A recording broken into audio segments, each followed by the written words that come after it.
Hey book fighters, so it's Friday, April 20th, and this week we are continuing discussing Crime and Punishment, and I am beginning discussing Crime and Punishment because I was on spring break earlier this month and was very busy, and I was visiting people, and so I didn't have time to film videos and edit videos or anything.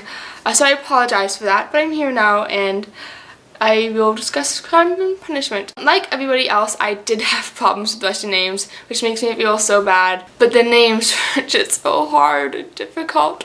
The main character and the main character's friend always gave me problems, even though I feel like I should know the main character's name. I always had to skip to the end and read the last few letters to see the difference.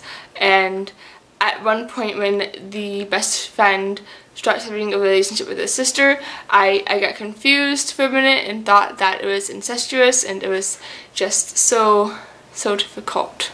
And also with this book, I did have to work through it. I was very busy in March. It was a kind of downer of my free time. I had to pick up this Russian tome and slug my way through it. But I just wanted to come home and sit in bed and rot in front of the TV. I think having to work through it was caused mainly by a couple of reasons. The first was I wasn't reading a physical edition of it. I was reading the Kindle app edition on my phone. And when reading a physical book, you really get a sense of accomplishment once you're reading it. You're flipping pages and you're feeling the weight switch in your hands between the pages that you've read and the number of pages you haven't read yet. And you could get a sense of accomplishment. You have physical proof of having read so much, especially when you're reading like a book like this, which is very dense and complex. And on an e-reader, you don't get that same sense. The page is on the same surface. You're not feeling any weight change. It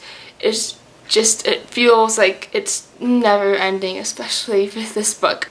And so that was kind of disheartening. And also, having an older translation, it's kind of like the book's been translated twice. One translation was from Russian to English, and second translation from an older version of English to a more modern one. And this is so much separation between the reader and the text that also causes a couple of problems, and it makes it difficult to read. And also just his style of writing was very, very dense, and the book was long.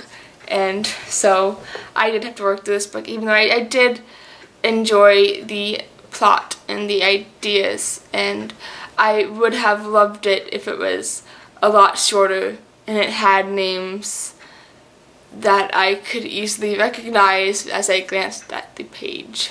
And so that is all for today. I'm recording this quite late and I am very, very tired, so I am going to start editing this now.